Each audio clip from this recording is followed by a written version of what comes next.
welcome back to Portugal. Now, I'm going to say this wrong because I was saying it wrong initially, and I'm probably going to say it wrong again, but we're going to call this Vimiero, the Battle of Vimiero, or Vimiero. I'm not sure. I need to do my pronunciation thing. Uh, Paul sent me on one of the comments about the proper pronunciation, but I got to hear it myself, so I have to. And I keep thinking I'm going to look it up, but I never do. But anyhow, Glory and Empire. All right, first victories. So we are.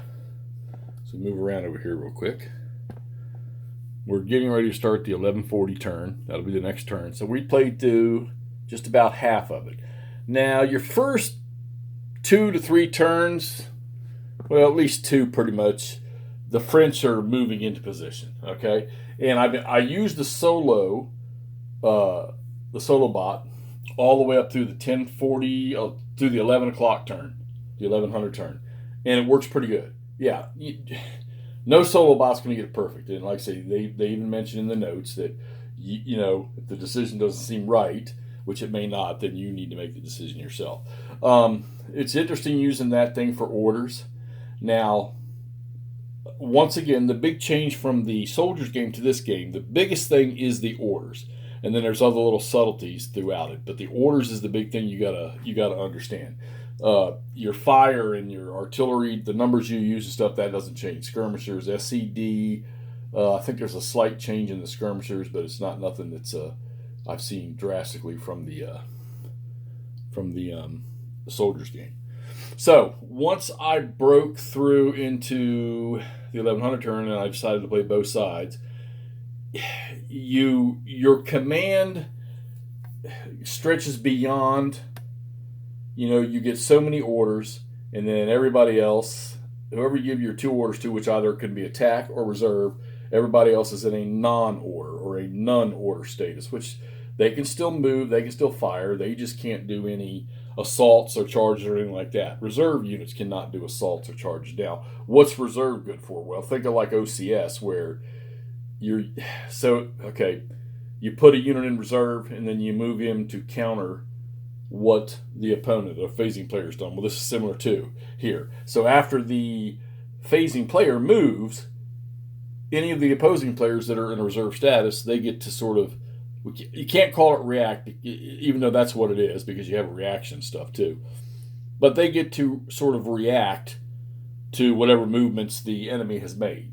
And in this game in this last turn up here, which I need to remove the markers now because this is a new turn, these guys were sitting back here and they reacted up.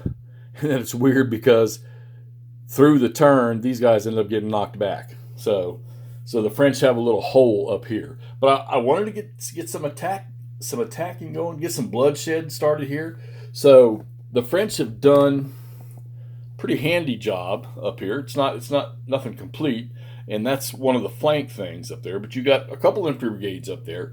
There is some Portuguese cavalry. Is that my Portuguese? No, they're not on the map yet. You have some cavalry right here that's coming in, and depending on what the orders are, you know, maybe we get a charge. These cavalry units over here charge. One did a good job. The other one got his back end handed to him and sent away. You don't, like I say, you don't suffer tons of casualties in this game. Yes, a unit can be eliminated, which we've had 4, 2 from each side eliminated. Cavalry unit, an infantry unit, an artillery unit, and another infantry unit. So, but it's harder to get there. Your casualties are done in your morale states. All right, you're disordered, you're shaken, you're broken, you're routed. All right, we don't have anybody routed on the board right now. We had a couple brokens that actually were able to recover, and they recovered to a shaken status, as you see, one here and one here, and then there's one back here on the back of this line. All right, skirmishers in this game, when they get under assault or under charge, they have to retreat, and there's rules for how they retreat. You know, retreat behind friendly line units, which is what most of these guys did here. All right, they've actually lost one of them. One of the oh no, did he move somewhere else? Oh yeah, they moved over this way. Okay, so they're going to retreat. Your line form units are going to stay together. They're not going to run away. Units get caught in a cavalry charge zone. they're probably going to, if they can't get out, they're going to end up rolling for square to get into square formation. And let me tell you, square formation is pretty deadly against charging cavalry. It's very useful. So we decided to push. The main body is pushing right here. And as you can see, they have driven in the skirmishers here in the edge of this what is this stuff called? Scrub. They pushed in the skirmishers that were out here in front of this. This artillery, he hasn't done the massive damage yet, but he's controlled this line right here, and there's a battery that's under here too. So, and they're sitting up on high ground here in front of the town of Vimiero. Vimiero. I'll get corrected again. Somebody will give me the Google pronunciation, and I'll go listen to that. This cavalry sitting way down here, they have not been able to do nothing. I can't seem to get them orders even under initiative, because you're going to notice that for the even Wellesley, he has a 0. All right, most all the British Allied leaders are 0s. So I mean that's 1 dot on the dice of a D8 that you got to roll a 0 to get them to doing anything. Okay, unless you can get the commander can add his limb to him, so his LIM. Most of the French have very few that have 0 ERs. They all have like 1s, 2s, and 3s. So they're able to, we got a lot of stuff that was put into orders. The French got 2 on an event die roll. There was a 0 that was rolled and a 0 for the event, where it says Junot takes Thibault's advice. The French, if they don't get anything in command, they automatically get 2. If not, you add 1 to whatever they had. So if they did get orders, you'll add 1. So if they happen to get 2 orders, you're going to add 1. They're going to have a 3. Well, they got 2. So Junot has the luxury of put 2 division commanders. Well, what happens when you put 2 division commanders is all their brigade commanders that are within command, they go under those same orders. Well, the 1st Division has 1 brigade that's separated over here. Well, he ended up rolling for initiative because he was definitely out of command from his leader, which is way up there on that side of the battlefield, and he was successful in winning to attack orders. Okay, so almost even Exelman's down here is under attack, or Kellerman. I'm sorry, Exelman's was the cavalry commander. Kellerman, even he's they got some big units here. Even he was successful getting an attack order. So I decided, well, you know what? Let's just start going. All right. Well, this little Allied unit here held his ground. These guys along this line, the French haven't quite got, well, they did get there, but defensive fire sent them back, or their attacker morale check sent them back. So, I mean, like literally everything you're doing in this game just sort of revolves around morale dice rolls, which is pretty cool, actually. All right. Line's not broken yet over here around the town and the high ground, which are the objectives. But like I say, back over here on the right, it is. They're not destroyed. And, now we got some line infantry in here that can go into square to face this cavalry. And if they have to, they've got a brigade here they could pull out from Nightingale. He could come up here. And you've got Bauer's brigade still sitting here. And there's some artillery, move some of this artillery forward to get them into position.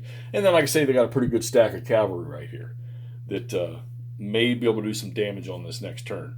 So we'll see how that goes. But, yeah, this is, like I say, this is the pre-production version of Glory and Empire. Napoleon, or Wellington's first victories. Wellington versus Napoleon. First victories, Wellington versus Napoleon. And every time I sit down and play, I end up playing a couple turns.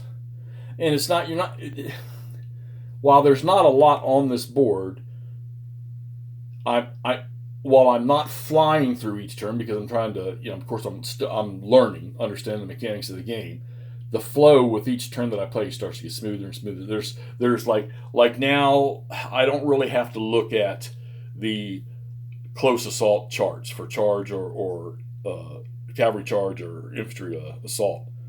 I know most of the steps, but maybe when I have to do a retreat, I got to go look at those retreat rules. When you retreat over somebody, or if you're sitting beside somebody, because I'm playing 2 different Napoleonic games right now, and they have two different processes for when you retreat because of a morale change. So, but this is fun. I'm having a good time with this, and that's why it's still on my table and hasn't come down, because I want to learn more and more. From what I understand, when I convert from the battalion to the brigade, there's going to be different artillery rules, because right now all these numbers on these cannons that was no good.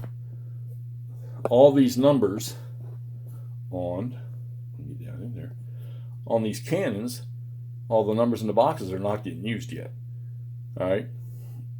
All you use in the soldiers and battalion games is that number in the white box up there for firing, which you notice the French have 4s in theirs and 2s, and the British have 2s and 1s in theirs.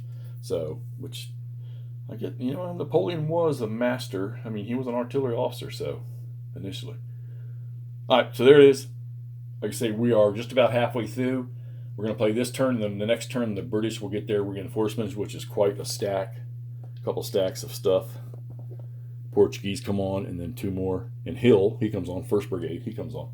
So they got that stuff coming in, and then down here towards the end of it, on the 2 o'clock turn, they'll get some more. So 20-minute turns, yeah, it's like playing old Terrible Swift Sword or Wellington's Victory, only a little more depth in this game here. And it was explained to me that the colors on the counters were created with the actual units in mind and the colors they wore. I did not know that. I thought it was just being fancy schmancy, looking all Napoleonic and everything, but apparently these things are applied to the actual unit colors. Well, I don't know how much of it, but the general arrangement of the unit colors. So Terry's done a good job with this thing. And I hope there's more coming. Well, I know there's more coming. It'll just be a question of when. All right, so I'm going to keep driving on with this thing here. I wanted to get you all caught up on the play. Like I say, just about halfway through, and we're going to keep pushing to the end of this thing. All right, talk to y'all soon.